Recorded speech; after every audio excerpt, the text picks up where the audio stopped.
Welcome to new TV Telugu. ఇప్పుడు Telangana top 10 చూద్దాం. Congress working president Jaggareddy వివాదాస్పద ఆరోపణలు చేశారు. సోనియా, రాహుల్ గాంధీలను ఆర్ఎస్ఎస్ రాజకీయాల్లో ముందు నుంచి ధైర్యంగా ఎదుర్కోలేక వెనక నుంచి చంపాలని చూస్తుందని అన్నారు. కేంద్రంలోని మోడీ, అమిత్ షా విలువలేని రాజకీయం చేస్తున్నారని, ఒక్కరోజు కుర్చీ విడువని మీరా త్యాగాలు చేసిన కుటుంబంపై మాట్లాడేదని మండిపడ్డారు. సోనియా, రాహుల్ గాంధీలకు దేశ ప్రజలు అండగా ఉన్నారని జగ్గారెడ్డి తెలిపారు. నాయుడుపేట పట్టణంలోని వెంకటగిరి శ్రీకాళహస్తి జంక్షన్ వద్ద ఉన్న ఉమ్మడి ఆంధ్రప్రదేశ్ మాజీ ముఖ్యమంత్రి వైఎస్ రాజశేఖర రెడ్డి విగ్రహం ప్రమాదకరంగా తయారైంది. విగ్రహం కోసం ఏర్పాటు చేసిన దిమ్మె కింది భాగం విరిగిపోయి ఉంది. దిమ్మె పూర్తిగా విరిగిపోయి ఎక్కడ ప్రమాదం జరుగుతుందో అని వాహనదారులు, ప్రయాణికులు ఆవేదన చెందారు. దీనిపై స్పందించిన స్థానిక వైసీపీ నాయకులు వైఎస్ఆర్ విగ్రహానికి మరమ్మతు పనులను చేపట్టారు. ప్రతి పేదోడికి భూభారతి చట్టం అండగా నిలుస్తుందని మంత్రి పొంగులేటి శ్రీనివాసరెడ్డి అన్నారు. నారాయణపేట జిల్లాలో నిర్వహించిన రెవెన్యూ సదస్సులో ఆయన మాట్లాడుతూ, గతంలో ధరణి చట్టంలో దరఖాస్తు చేసుకోవాలంటే 1000 రూపాయలు చెల్లించాల్సి ఉండేది. కానీ ఇప్పుడు ₹1 కూడా తీసుకోవడం లేదు. అధికారులే రైతుల ఇంటికి వచ్చి దరఖాస్తులు నింపి చట్టంపై అవగాహన కల్పిస్తారు. రైతుల భూ సమస్యలను శాశ్వతంగా పరిష్కరించే లక్ష్యంతో ఈ చట్టాన్ని తీసుకొచ్చామని తెలిపారు. తెలంగాణలోని పోలీసులపై బీఆర్ఎస్ వర్కింగ్ ప్రెసిడెంట్, మాజీ మంత్రి కేటీఆర్ మరోసారి కీలక వ్యాఖ్యలు చేశారు. సీఎం రేవంత్ రెడ్డి సైన్యంలా కొందరు పోలీసులు వ్యవహరిస్తున్నారని ఆరోపించారు. మూటల వేట సీఎందే అయితే సీఎస్ అధికారులు బలి పశువులవుతున్నారని తెలంగాణ భవన్లో నిర్వహించిన మీడియా సమావేశంలో వెల్లడించారు. ప్రస్తుతం ఐఏఎస్, అటవీ అధికారుల వంతైందని, అధికారులు జాగ్రత్తగా ఉండాలని కేటీఆర్ సూచించారు.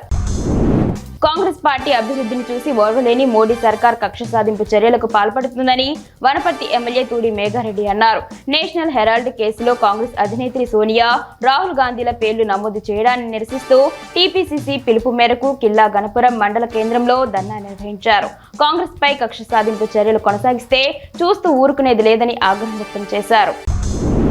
రైతులు భూభారతి చట్టంపై అవగాహన పెంపొందించుకోవాలని ఎమ్మెల్యే వాకటి శ్రీహరి అన్నారు.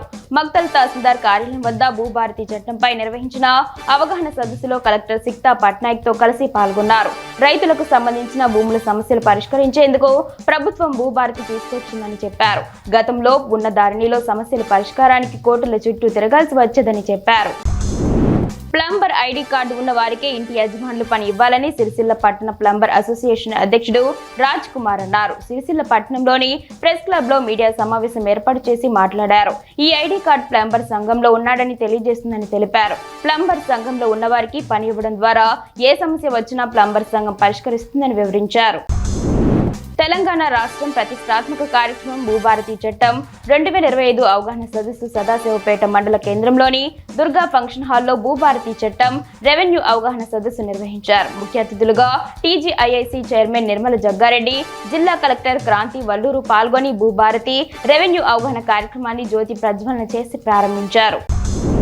ఈ నెల 20వ తేదీన ఇంద్రవెల్లిలో నిర్వహించే ఆదివాసీ అమరవీరుల సంస్మరణ సభను విజయవంతం చేయాలని తుడుందెబ్బ జిల్లా అధ్యక్షుడు పెందోర్ దాదీరావు పేర్కొన్నారు. నార్నూరు మండల కేంద్రంలోని కొమరం భీం చౌక్ ఎదుట చలో ఇంద్రవెల్లి కరపత్రాలను విడుదల చేశారు. ఉమ్మడి జిల్లా ప్రజలు హాజరై అమరవీరులకు ఘన నివాళులర్పించాలన్నారు.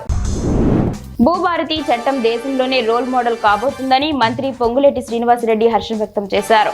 నారాయణపేట జిల్లాలో నిర్వహించిన రెవెన్యూ సదస్సులో మంత్రి మాట్లాడారు. ధరణిలో బీఆర్ఎస్ నేతల భూమి వివరాలు తప్పుగా నమోదైనట్లు వారే చెప్పుకున్నారని, దానిలోని లోపాలను సరిదిద్దాలని కోరుతున్నారని తెలిపారు. ధరణిలో ప్రజలు అధికారుల వద్దకు వెళ్లగా భూభారతితో అధికారులే ప్రజల వద్దకు వస్తున్నారని పేర్కొన్నారు.